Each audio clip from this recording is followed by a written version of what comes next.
Doing? My name is Dr. Boyce Watkins. Welcome to drboycetv.com, the home for intelligent Black people. And you all know that there are so many people in the community that we all need to hear from, who are doing amazing things, who have a message that the community needs to hear. But and also the best measuring stick of these great people is that these are the people that mainstream media tends to be afraid of the most. And one brother that I have today is somebody for whom I have tremendous respect. I have followed this brother for a very long time on social media, and his name is Deric Muhammad. I'm gonna pull it up so you can see how to spell it: Deric. And if you don't know that name, you will know it after we get done talking. And without further ado, I'd like to ask my brother, how you doing today, man? Man, I'm blessed, brother Dr. Watkins. I have a saying that, I woke up this morning looking down at the dirt and not up at it, and the rest is negotiable. So I'm blessed, bro. It's an honor to be on the show. Oh, it's an honor to have you, man. And I've seen you mention that on Instagram, and everybody, I'm gonna have this brother share his Instagram because it's really a great place to follow. If you like Black people who love Black people, then Deric Muhammad is your guy. I tend to like Black people who like Black people, and not all Black people love Black people. And that's what it is. I mean, it's tough, and maybe we can start the conversation there as everybody's putting your B1 in the chat.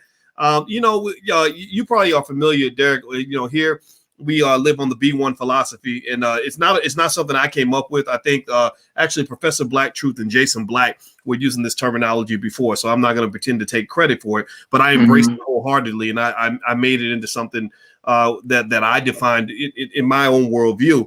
And to me, B1 means being Black first, prioritizing ourselves first before anybody else. Two means B1 to me means that we can be number one in education, economics, and everything else if we put our minds to it, if we prepare our children. Also, B1 means unity. B1, you must be one to be successful. So the interesting thing is, I'd like to ask you, maybe we can start there. Why is that such a controversial idea? Why is Black people loving Black people just such a threat to so many other people, and just something that makes so many people uncomfortable? I would say that it's a controversial idea because for 400 plus years, Black people have been taught to take care of everybody except themselves. And unfortunately, we've passed that toxic tradition down from generation to generation. We have to be B1. We have to be Black first if we're going to operate on an even playing field. For instance, if B1 means Black first, we have to begin to look at how other communities operate. It could be said that Asians operate from the A1 principle, Asians first. Jewish people operate from the J1 principle, Jewish people first. White people have been operating from the W1 white first principle since they've been on the planet Earth, which was approximately 6,000 years ago, according to the teachings of the Honorable Elijah Muhammad. So operating from a B1 perspective puts us on an even playing field. If we operate from any other perspective, my brother, we will continue to find ourselves looking like or thinking we're moving forward, but really moving backwards. It's almost like when you get into a car and you look down at the gear shift. You've got P, which represents park. You've got R, which represents reverse, and D, which represents drive. Well, imagine if someone switched the lettering, okay? The engine still works the same, but you switch the lettering. You will put the gear in R and smash the gas. You really would think that you'll be going backwards, but you'll be going forward. And you put it in D, and you think you're going forward, but you're really going backwards. And that's what white supremacy has mastered. They have mastered the art of making Black people think that we're moving forward when we're really moving backward.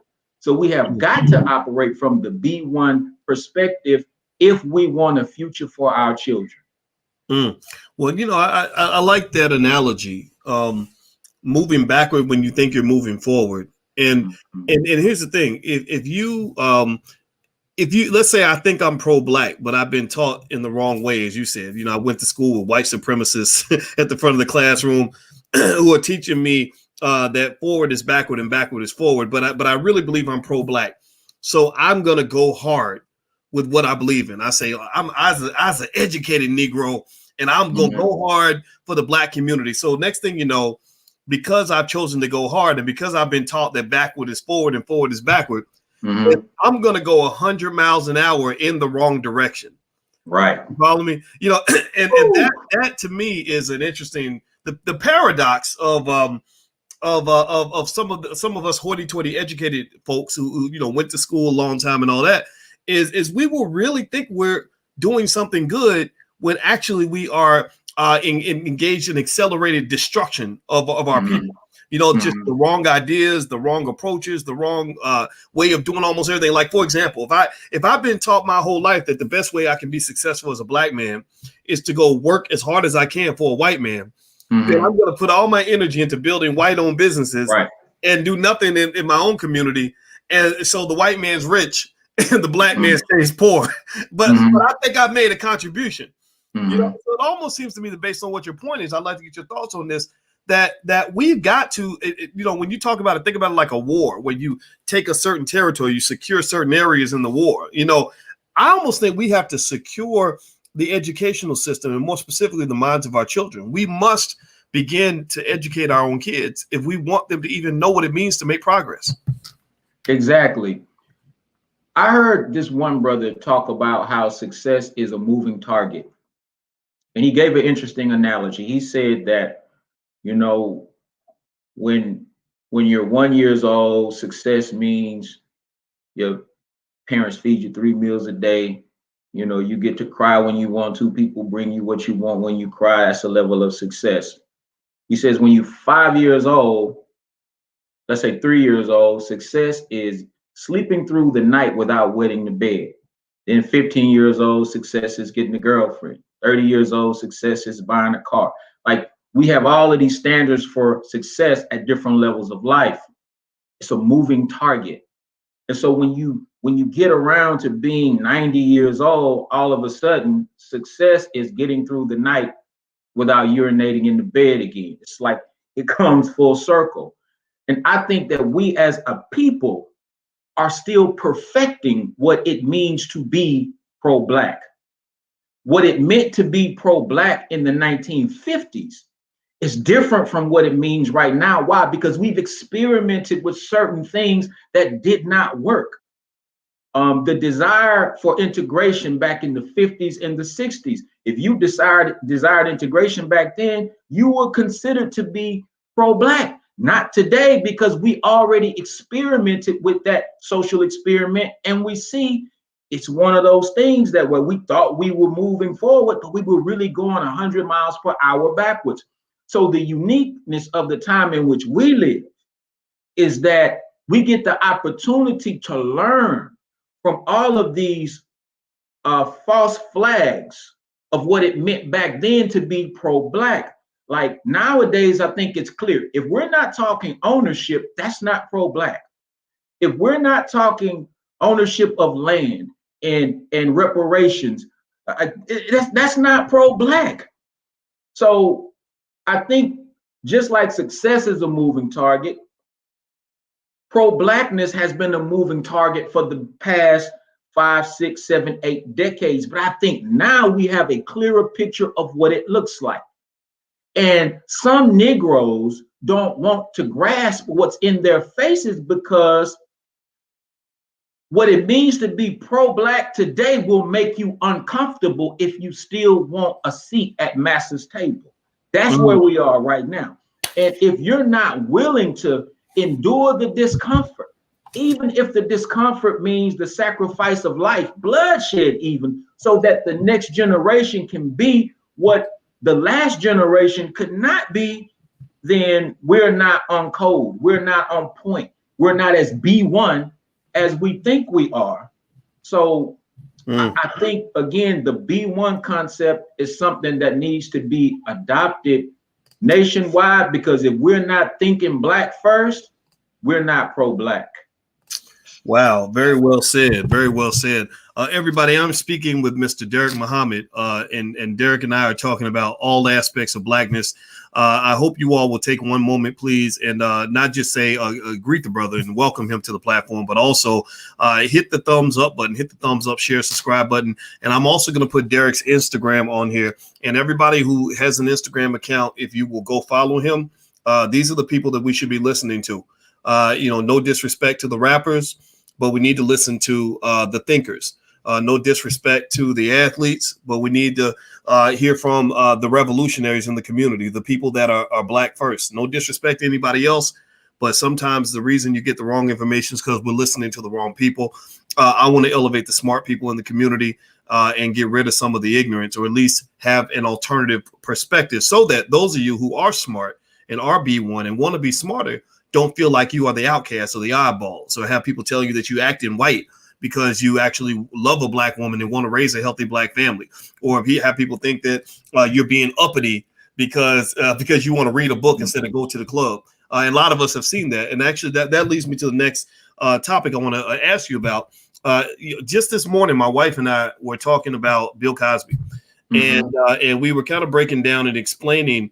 And a lot of people either don't understand or refuse to understand how a person could admit that, that there were some questionable things that have occurred in the life of Bill Cosby that make us all kind of say, what was going on? While at the same time being 100% clear that he should not have been in jail. This is and I don't even know what your position is, so I want you to feel free to share whatever perspective you have. But I felt that the man's civil rights were violated. I didn't feel like they had any evidence. They promised not to prosecute. They violated all kinds of rules to get him locked up. That's why I felt like he should be free. But there are a lot of people who just refuse to accept that, right? Because they just believe he's guilty no matter what. I'd like to get your thoughts on the Cosby situation, as well as how that might fit into conversations we have about not just the debacle Cosby's experiencing, but finding a way to come to terms with his legacy, where we can still give him credit for some of the things he did that were positive. Well, what are your thoughts on that? Well, as a Muslim and a follower of the Honorable Elijah Muhammad under Minister Farrakhan, the Holy Quran teaches us that on the day of judgment, when a man stands before his creator, he has his good deeds in his right hand and he has his bad deeds in his left hand. And depending on which hand is the heaviest determines that man's fate. That being said, when you look at Bill Cosby as a whole, as a man, and you look at his work product over the many decades that he's been an entertainer, a philanthropist, and an example for Black men and Black boys, particularly during the time that the Cosby Show was the #1 show on television, I would challenge us to not just look at the accusations and judge him by that. You have to also look at the good. In the Nation of Islam, we call it settling on the best part of the planet Earth. Now, I watched your interview with Bill Cosby spokesperson. Is it Andrew Watkins? It's Andrew Wyatt. Wyatt, thank you. Excuse me for messing up his name. But I watched it from beginning to end, and it was very informative. And I would challenge anyone who wants to make an argument for or against Bill Cosby to go back and watch that interview, because in it, I learned a lot that I did not know. Now, with the Bill Cosby situation, you have more than one debate taking place at the same time. And when we don't understand that, then we find ourselves yelling at one another in circles because we don't understand. This is just not a one level situation that we're dealing with. Bill Cosby's situation is there's a moral argument there, and there is a legal argument there. What I'm hearing you make, Dr. Boyce, is the legal argument that the man should not have been in jail. His civil rights were obviously violated. If not, they wouldn't have let him out of jail. When was the last time you just let him see a Black man go free if there were not some real hard evidence that his civil rights were violated? If Cosby is as guilty as the Pennsylvania courts says he is, then why did they have to cheat in order to convict him? That's my question. If he's that guilty, then do it the right way. Now, as far as the moral argument, and I go with the same thing I heard you say. I can't speak to what Cosby did or didn't do with those women because I was not there. So I don't know. I do not know. But what I do know and what I did learn from that interview is that I do believe that the powers that be in the entertainment industry had an axe to grind with Bill Cosby, and that played out on the legal stage, and that's one of the reasons that that black man ended up in jail. I don't know about you, but there are very few times when I see a black man walk out of prison and I'm not happy. There's just very few times when I see a black man walk out of jail and it doesn't do something to me, because so many of us get marched into prison, and a lot of times for things that we did not do. So I think there's so many lessons to be learned from this Bill Cosby situation that we as a community need to focus less on our varying opinions about it. Let's stop fighting about it and let's see what it is that we can learn from it. Well, you know, it's interesting. You make a great point about the difference between the legal argument and the moral argument, right? And we know that legality is not the same as morality. Right. For example, it was once considered illegal to teach a slave how to read, but there's nothing immoral about it. It was just the law. Or paying college athletes was always illegal, but I always felt it was immoral not to pay them. Right. And we can debate them. Now, here's what's interesting. When I think about the Cosby case, I actually am okay with us making both the legal and the moral argument to say that you should have incarcerated him, because, you know, obviously the legality, the legal issue is right there. It's plain as day. You know, Judge Joe Brown, when Joe Brown kind of chopped and diced up Mark Lamont Hill the way he did, that made that point real clear. The moral side of it is this: you violated the man's civil rights. You sent an old man to die in prison based on, you know, very interesting hearsay. You wouldn't do that to a white woman. I challenge anybody, everybody in this room. I've asked this question before. Give me a yes or no. Have you ever heard of any situation where a white female was sent to die in prison where there was no physical evidence that she committed a crime against anybody? Give me a yes or no. Also, give me a yes or no on this. Has a white female ever been sent to die in prison for allegedly touching somebody's genitalia? You know, if a white woman were to touch my genitals and I was to say, okay, first I want this woman to pay me $3 million. And then I want you to send her to a level 5 maximum security prison where, you know, with the scariest human beings on the planet, where she might be beaten and raped every single day until she's dead. People would think I'm crazy. They would think I'm asking for too much. And so the thing about white supremacy to me in America is it's right in front of your face.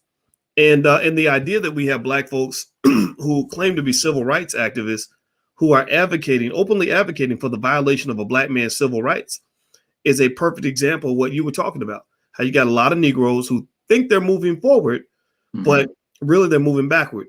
And the reason they falsely think they're moving forward is because many of them, you know, they went to school. Some of them got PhDs or whatever.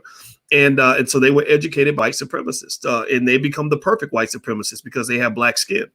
So they come to the community with all these poisonous ideas, like literally almost like a virus, you know, coming into the community with all these poison ideas. And they say, this is progress. We need to make progress. We need to be more progressive. They even, you know, coined that term. And what they're really saying is, in their mind, that progress really means getting closer to what white people think. Thinking more like them. Right. That's all it is. That's the only measuring stick, you know, and that to me is something that necessitates the importance of smart people like you taking the lead in conversations, because at the very least, we as black people have to learn how to originate our own damn ideas. You know, please give me your thoughts on that, brother. I didn't mean to talk too much. Please forgive me. I've been doing a lot of thinking lately, and I think we need to coin a hashtag called Protect Black Ideas. Protect Black Ideas. And these are the ideas that originate in the minds of black people, but at the same time are synonymous with an agenda of empowerment for Black people.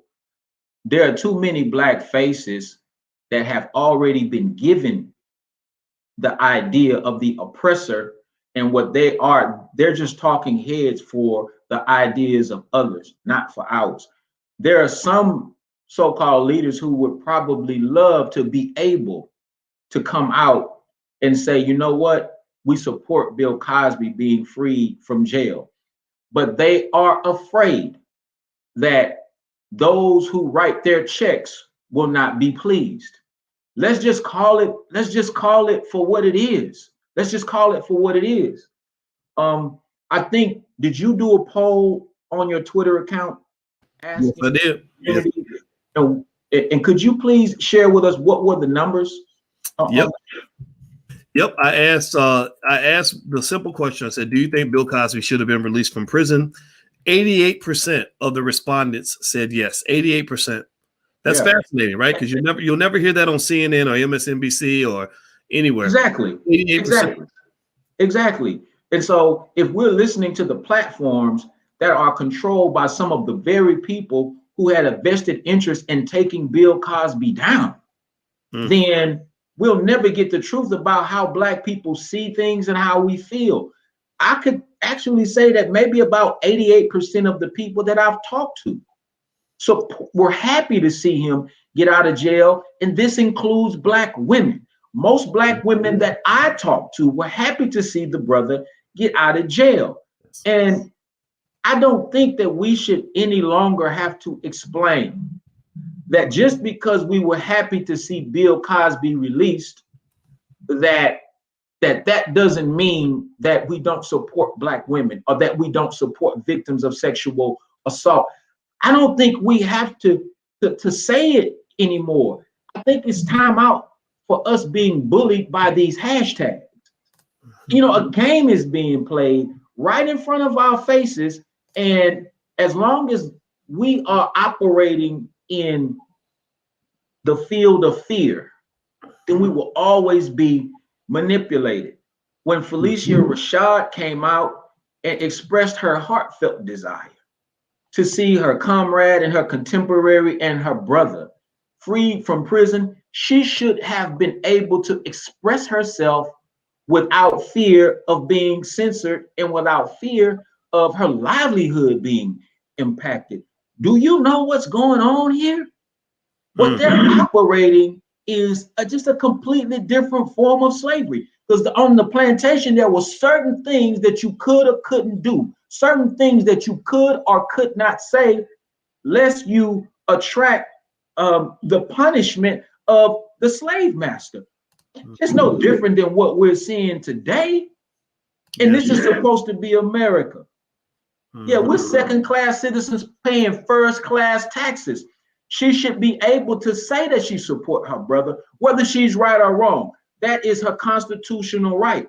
But I think it's just another thing that we have to look at as a lesson.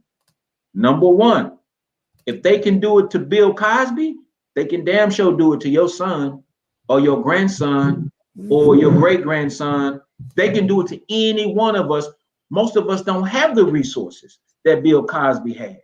And if they can hush Felicia Rashad, a woman who has carried herself with dignity and grace from the time we first saw her on television, she has been a great example for what a Black woman is supposed to look like, act like, talk like, and walk like in Hollywood. And look at the way that they treat her. And if this is not the final chapter of a lesson that we should have learned a long time ago, brothers and sisters, at the end of the day, we are all we got. But that's okay, because guess what? We are all that we need. Right on. I love it. I love it. Everybody, this brilliant Black man that I'm speaking with is named Deric Muhammad, and Deric is he's out of is it Dallas or Houston, Deric? Houston, sir. Houston, out of Houston, and he is a smart brother. And I'm gonna put his Instagram. His Instagram's right there. It's Deric Muhammad, Deric. I want everybody to go follow him on Instagram because this brother has a lot of great things to say. and he's definitely B1. He cares about his people. And everybody, I would like for you, if you could take 1 second, please hit the thumbs up button, share, subscribe button. And I want to let everybody know next week, you guys know we make movies over here. And we have a budget for filmmaking, and we've been working for almost 2 years on a film called Till Death Do Us Part. And it's all about how to form a Black marriage and make it work. We understand that to build our community, we must have family. The men must love the women must love the men. Shout out to Black folks who agree with me on that. And Tierra KJ Williams put this film together, actually down in Dallas, and literally we've been working on it since pre-pandemic.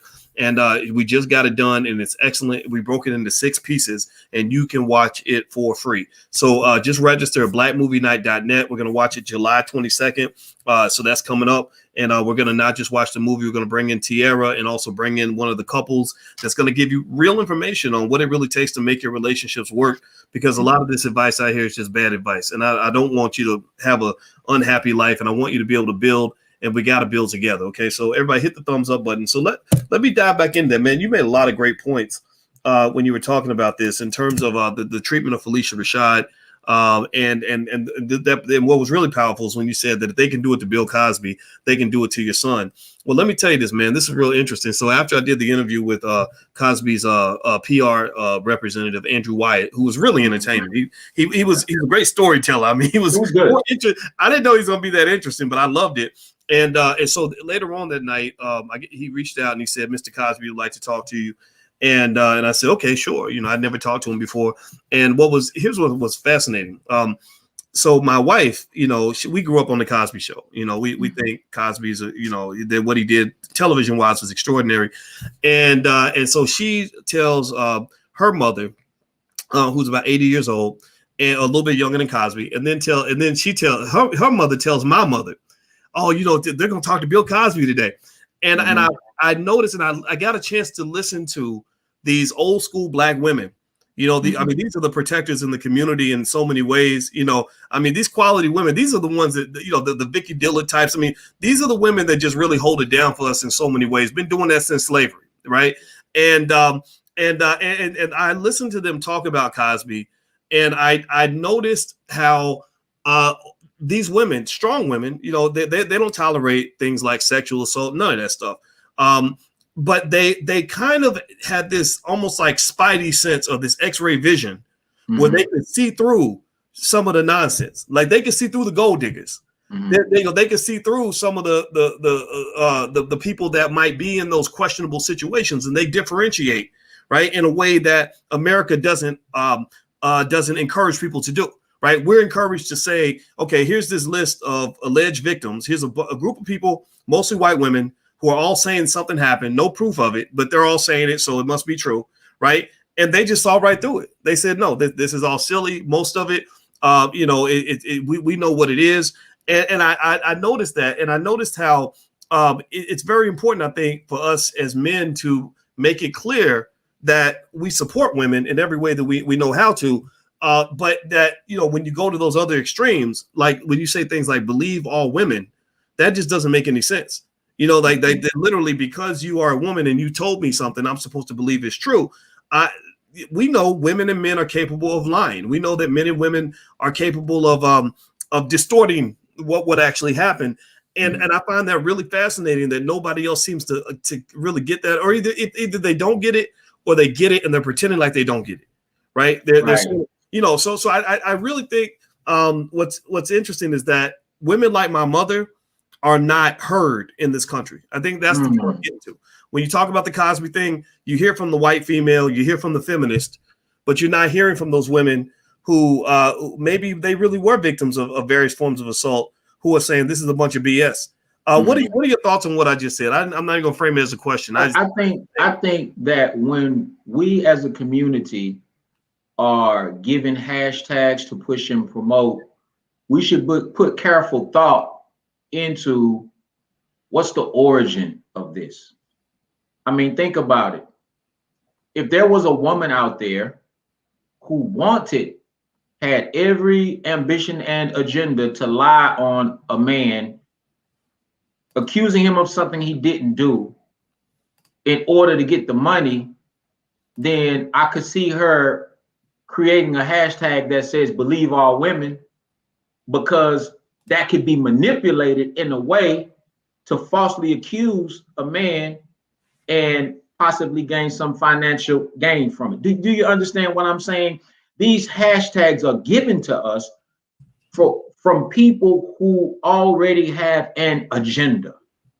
And so I'll tell you a quick story. I pride myself with being an on the ground activist, meaning I like to be out among the people.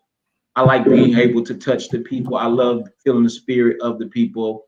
And when you do the kind of work that we do, you know, your phone number gets around. Like, anyway, on several occasions, I've received phone calls from family members who said, hey, we have a family member who was sexually assaulted. And there have been times when, you know, I remember a young girl, she was probably 14 to 15 years old, and she used to hang out at my sister's home. And my sister came and told me, we're going to call her Precious. I don't remember her real name. You know, Precious said that her mama's boyfriend tried, you know, to rape her last night. I'm like, what? So we sat down and talked with her. And she confirmed it. So later that day, myself and other members of the FOI, along with my brother Abdul Qiyam Muhammad, shout out to brother Qiyam. I'm mentioning his name because he can bear witness that this happened. You know, we went and knocked on the door. Mother's boyfriend came to the door. Brother, can we speak with you for a second? Yeah, he said, you know, Precious is alleging that you tried to sexually assault her last night. Is that true? Oh, no, brother, that's not true. That's not true. I'm like, okay, well, we're going to come back around 3 o'clock today and we're going to bring her with us and we're going to have a conversation about it. When we came back at 3 o'clock later that day, Precious's mom said, he gone, y'all. He went back to Louisiana and they never saw him again. So I'm saying that to say, I don't have to say that we stand ready to defend victims of sexual assault or those who where there's an attempt. We do it. We do it. We go there. But there's another situation. And if you're in Houston, you may remember this young sister. She was a high school student. She said that she had been pulled into a vacant house and that she was sexually assaulted by 2 black males. This was a young black sister. She was underage, 16, I think. We went to her home. We spoke with her family. You know, you have to be very careful how you handle people, young women who said that they've been victims of sexual assault. You know, you never reveal their identity. You don't ask them questions unless they want to talk. There's a way to handle it. I've been doing it for many years. And so we started to organize the community publicly around these claims. Dr. Boyce, we had a sketch. You know how they make the suspect sketch? The police came and made a sketch. So now we've got faces, 2 faces. And not only did we have activists and community members going door to door saying, have you seen these men? We got street dudes, you know, on the street riding around looking for them. It was a big thing. We all on the news with it. And one morning I got a phone call from the young girl's mother stating that she had confessed that she was not telling the truth, that she had voluntarily skipped school. She'd done some things that she was afraid to admit to her parents, but all of this stuff was stirred up. And I'm telling you, because I was there in the thick of the energy, somebody could have easily gotten hurt. So you can't tell me, believe all victims, be they women, men, or whatever. I say believe all victims, but you must first investigate to find out who the victim is, because sometimes the victim is the one who's being falsely accused. And again, the Holy Quran teaches us that when an unrighteous person brings you news, look carefully into it, lest you harm a people in ignorance and be sorry for what you did.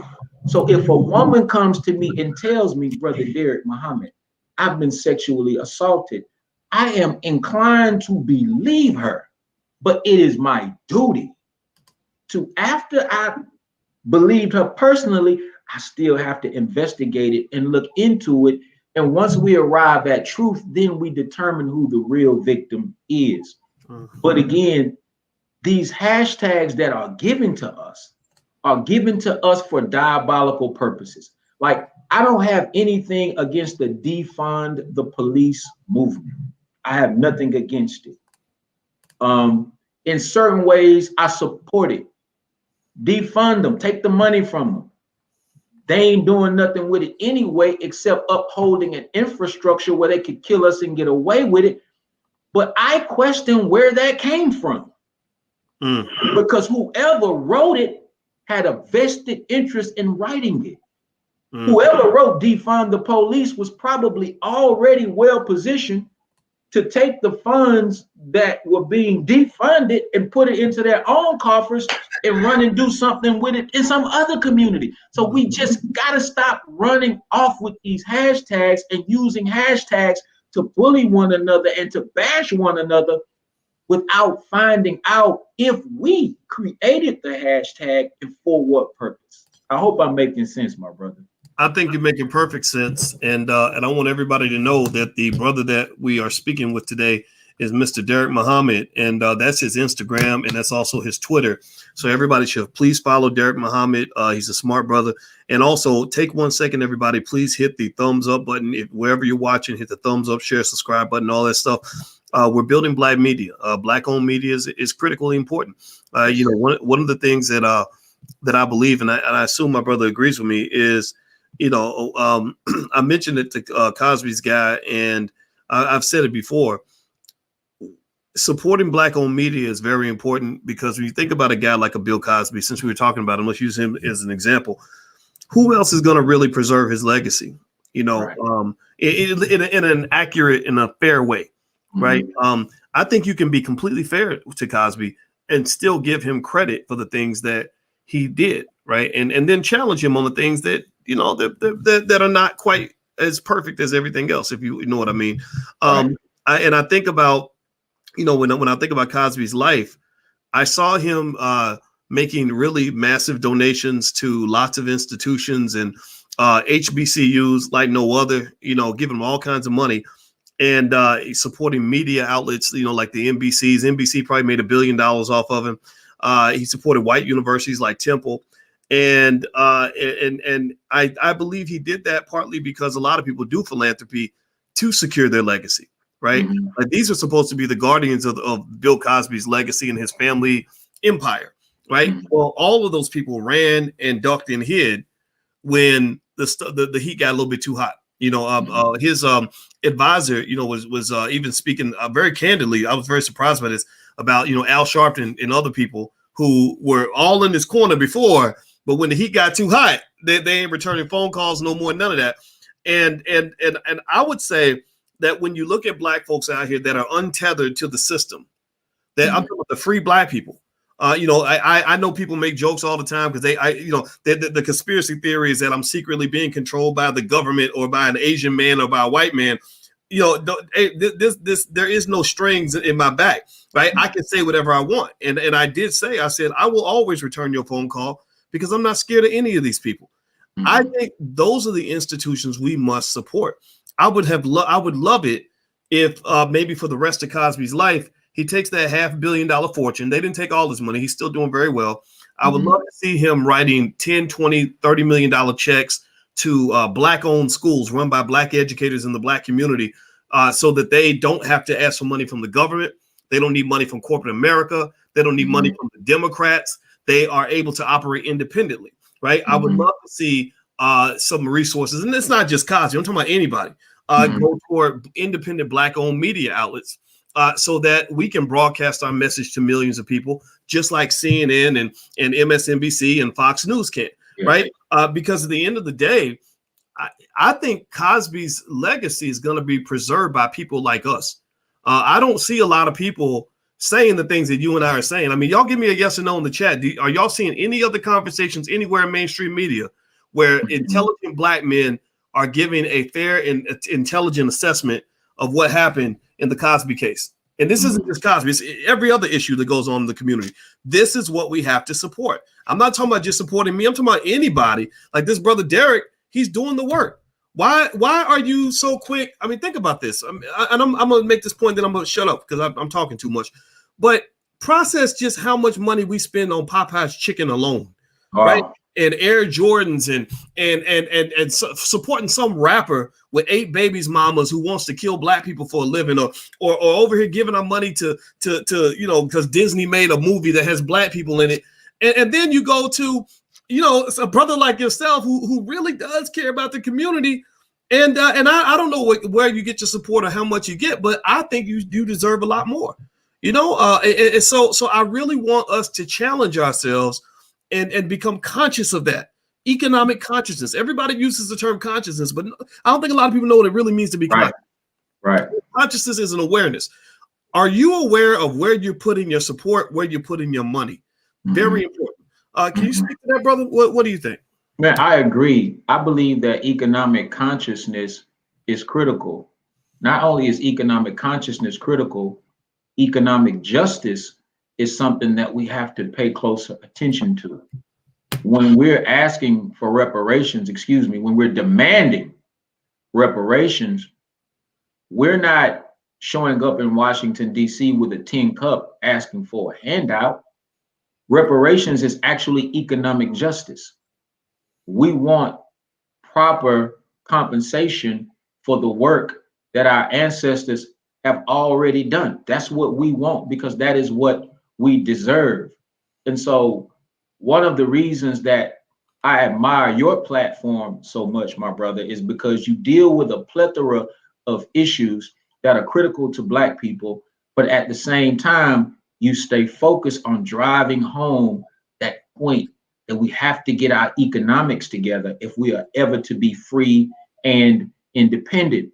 And there are very few people who operate in this space who are as consistent as you are at striving to elevate the consciousness of our people. And I guess I want to say thank you. I want to celebrate you and just put that out there, bro, because your work ethic, whether one likes or dislikes Dr. Boyce Watkins, whether you support or don't support, whether you agree or disagree with some of his positions, you can't argue with the work ethic. And this is something that I think is a great example for our young boys. Our young boys have to be taught work ethic. Our young girls have to be taught work ethic, not twerk ethic. There's too much teaching of twerk ethic and not enough teaching about work ethic. But we got to get the economics piece together. And I will also say that as a people, we have to become land-centric in our thinking. Where there is land, there is freedom. You cannot have one without the other. The young brothers and sisters in South Africa who have formed a political party called the Economic Freedom Fighters, they're fighting for what they call economic freedom in our lifetime. Not 30, 40 years down the road, they're saying we want it now. And at the top of their platform is land expropriation without compensation. In other words, Europeans who came to South Africa and took the land, it's time for us to take it back, and we're not buying it back either. We want the land back so that we can control the means of production and create jobs for our people. That's right. Brother Dr. Boyce, that is the next level for Black America. Yes. Buying Air Jordans with your money, that's 20 years ago, bro. Spending your money on foreign cars, and there's nothing wrong with having nice things. But there is something wrong with thinking that you need, quote unquote, these things in order to increase your value. Something is wrong with that. But we can't talk about reparations without talking about land. And you're talking to a brother. I grew up in the inner city. I don't even know how to grow a tomato, but I'm learning because I know that that is the future. That's what's coming. And so we have to elevate our thought process in order to meet the demands of the time. And I feel like, bro, we're living in a very interesting time in our culture. and this is just, some of you may disagree, but this is just my observation. I look at the culture and I feel like when it comes to Black consciousness, we have reached a height unlike never before since we've been in America. I believe that we live in an era of Black consciousness that supersedes the 60s. Right now, being Black and being conscious and wearing your hair natural and going vegan, I know all of that is health related, but being Black and conscious is the thing. But at the same time that consciousness is at its height, so is ignorance. So is ignorance. Like never before have we turned on, a channel where they show rap videos, and you got brothers doing rap videos on top of the grave site of one of their ops. We've never seen anything like that before. So we're at the height of consciousness and the height of ignorance at the same time. At the same time. But what we know is that falsehood may travel faster, but truth always travels further. So at some point, the ignorance is going to have to take a seat and give way to the consciousness. And it's almost like a baby is being born. We're going through a birth process as a culture. But while this is battling this, we have to make certain that our ideas are on the side of the consciousness effort and make certain that we're slowly chipping away at our addiction to those things that represent this side of ignorance. And I think in that is going to lie our victory. But right now, there's a battle going on. And it's high level. There's definitely a battle, and I agree. And, with soldiers like you in the battle, I know we won't lose. We will not lose. And it's going to be a long battle. It's something that might take 300 years to win this battle. And I want everybody to kind of understand that these are things that are not going to happen in your lifetime. The result of most of the work being done, by people like Brother Deric and like many of you in the chat, the results of that work are not going to be seen in your lifetime. You have to understand that. You look at, for example, Nat Turner. When Nat Turner died, I'm sure he felt that he had failed, that his contribution would be forgotten, that it didn't matter. And we know what Nat Turner means to us, 200-300 years later. So I want to encourage you to just understand the value of planting seeds. I mean, this requires faith. Faith is something where you believe in the things you cannot see, not just what you can see. And also delayed gratification is extremely important. Whether you're talking about building wealth or building a community or building real power, delayed gratification is critical. And you have to separate from a lot of the culture you see advertised in mainstream media, because they advertise instant gratification. They advertise the fast money, the fast life. You saw the other day, Juvenile did a rap video, basically saying, vax that thing up, go get the shot and you can go get some sex. Like right now, that's an instant gratification culture. If you want, I don't know if you saw that, brother, at the end, the last lyric, when they said, if you want to smash some dude named Scott, go and get the shot. Right now, the interesting thing, and I'm not telling people what to think about the shot. You can have whatever opinion you want on that, but you think about this, right? This shot, a lot of us don't even know what's in it. It can have serious long-term health effects, but they're basically saying that if you do this thing that might jeopardize your long-term health, you're going to get this thing that's going to give you instant gratification. We will give you the carrot, the reward, in the instant reward for something that may have long-term effects. And that's, and so that's why you see so many ads where they say, come get the shot, we'll give you some donuts. Come get the shot, we'll give you some weed. Come get the shot, we'll give you something that will create those endorphins. And that's not just in that area. I mean, this is everywhere. If you remember the movie, the NWA movie, Straight Outta Compton, there was a part where Jerry Heller basically said, here's $80,000, instant gratification. All you got to do is sign on the dotted line, sign this piece of paper that's going to allow me to enslave you for the next 30 years. And what I will tell people right now is that the people who accumulate wealth and power in an ethical way are the people who can who embrace that delayed gratification and say, no, I'll pay a price now so I can have more later. The people who fail are the people who say, I will pay the price later to have something more. Right. So let me ask you this, brother. I want, and then you can feel free to respond to that as well. But one thing I wanted to definitely ask you about is you do something really significant called the Black Male Summit. Yes, sir. And you are one of the world's leading experts in terms of building better men in the community, which I think is remarkable and incredibly important. Can you speak to some of that in terms of what our Black men need when they're hearing from guys like you and I in ways that they can actually be successful in this world? Yes, and it goes hand in hand with the principle that you were enunciating about delayed gratification. There is an African proverb that says, "Blessed is the man who plants a tree in whose shade that he will not enjoy." So imagine planting a tree, working hard to plant that tree, but you know that by the time the tree grows, you won't even be around, but you're okay with the fact that future generations will sit in the shade of the tree that you planted. That is the mindset that we have to have.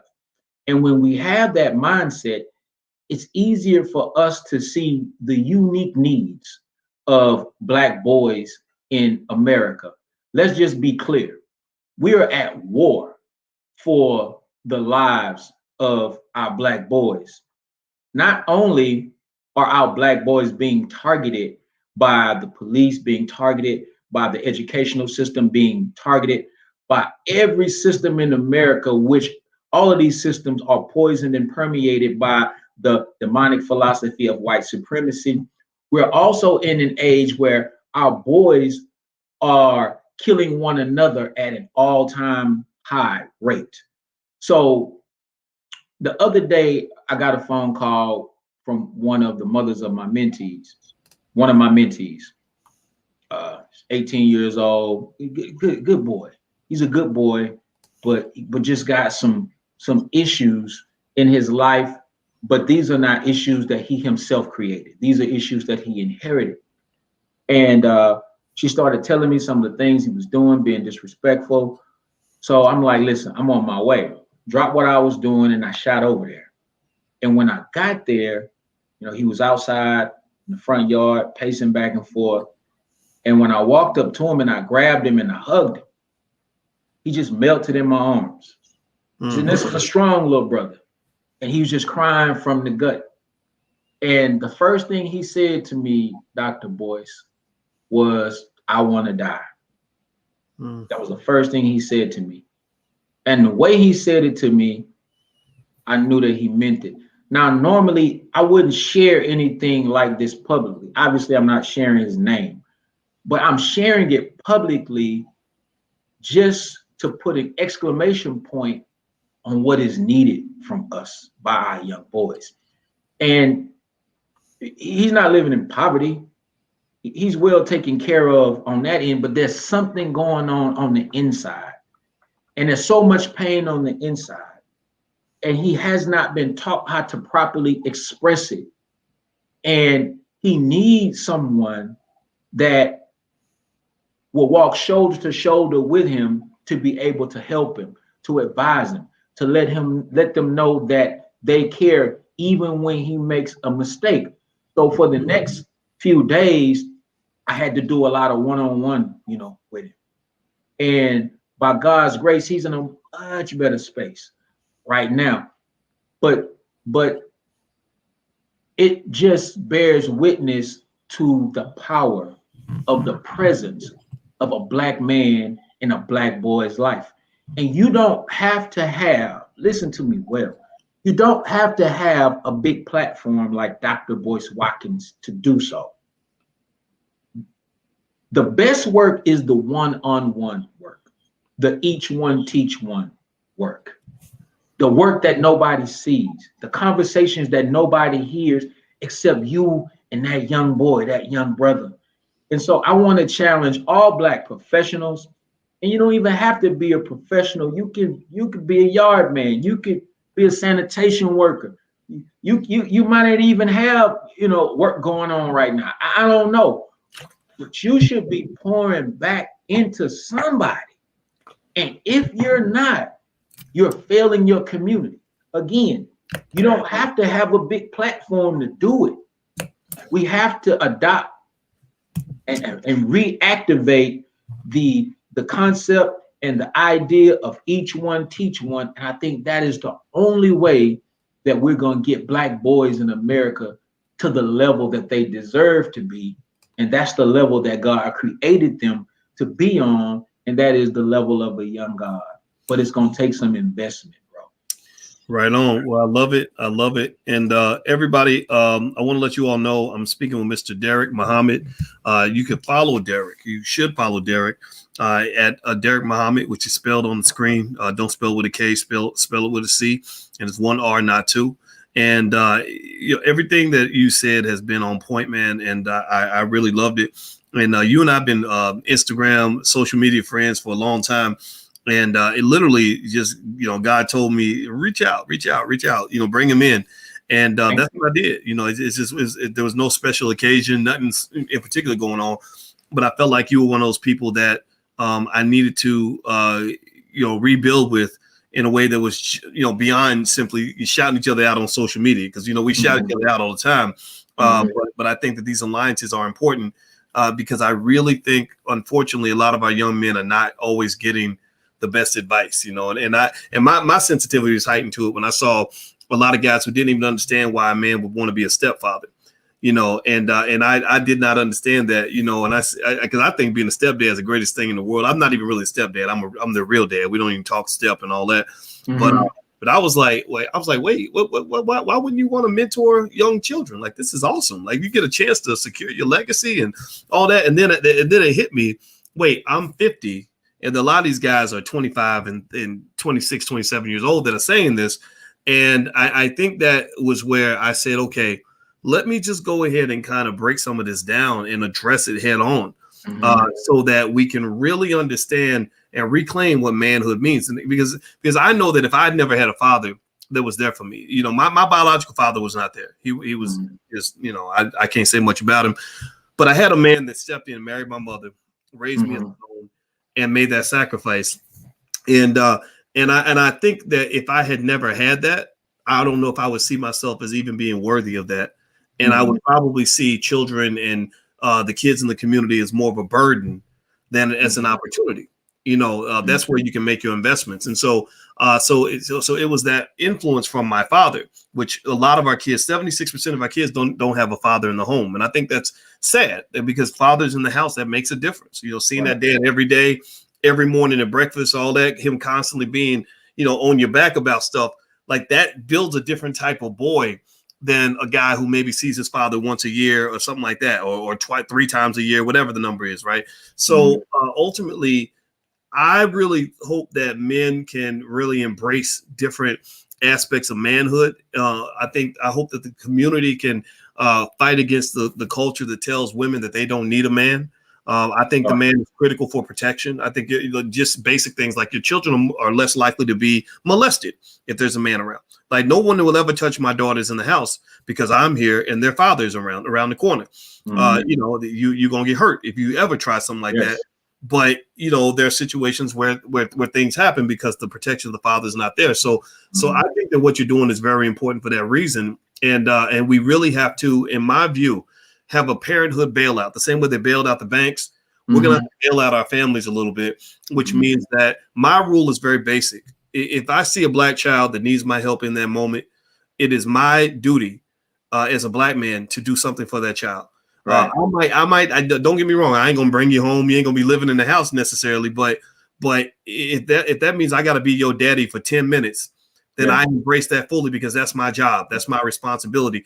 When I get online and I have people that say, I look at you as like my adopted dad. I have people that'll say that in the chat, and I say that's exactly right. I am your dad, and I love you very much because you need the validation of a father so you can go into this world with the confidence that comes from knowing that you had a man that really loved you and cared about you and want you to do well.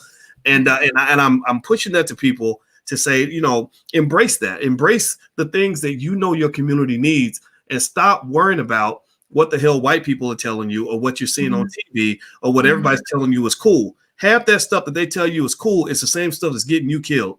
We got to look at it head on. When you see these rappers dying at the age of 45, it's because they were living a life that was breeding death, right? And they market that to you, and next thing you know, you got these young brothers killing themselves and putting themselves in terrible situations. Families a complete mess. Single mothers out here barely making it. Little kids out here running the streets, and you don't know how that happened. Well, it happened because you're getting advice from all the wrong people. So I want you all to go follow Deric Muhammad. Please follow him, because I want us to at least start committing ourselves to getting advice from the right people. He is one of the right people, and that's why I asked him to come in here. So thank you very much, brother. I'll let you get the last word, man. No, just I want to say thank you again, Dr. Boyce. I want to encourage you as my brother to keep doing what you're doing, bro. You're making a difference when you don't think that you are. And you mentioned being a young boy's dad for 10 minutes. I want to say that you will be surprised at the impact that 10 minutes has on that child. If you speak to a young boy, a young black boy, and he can tell that you're speaking from the heart, and you give him, sometimes you're giving him the advice that he's been looking for 10 years. In that 10 minutes, you could shave 10 years off of his life. And I think that's the approach that we have to take. But America has given us a mindset of individualism. So any man who would say, you know, whatever you want to, whatever you do, you don't want to be a stepdad, you're thinking about how being a stepfather will impact you. You're not thinking about how being a stepfather would impact that child. And until we learn to get the hell away from and rid of the white supremacist mindset of individualism and get back to the concept of we all we got, then we'll continue running in place. And like you said earlier, going 100 miles per hour, but going backwards. But in closing, I would like for all of us to remember the words of the most honorable Elijah Muhammad. He said that no individual can ever rise above the condition of his or her people. So it doesn't matter if you are a millionaire, a billionaire. It doesn't matter if you've achieved all of these different levels of success in white America. At some point, when you'll walk into a room and they'll look at you and they'll see you just like the young, what we call crackhead. I hate to use that kind of terminology, sitting at the bus stop. And that's what happened to Bill Cosby. With all that he accomplished, he still was not able to rise above the condition of his people.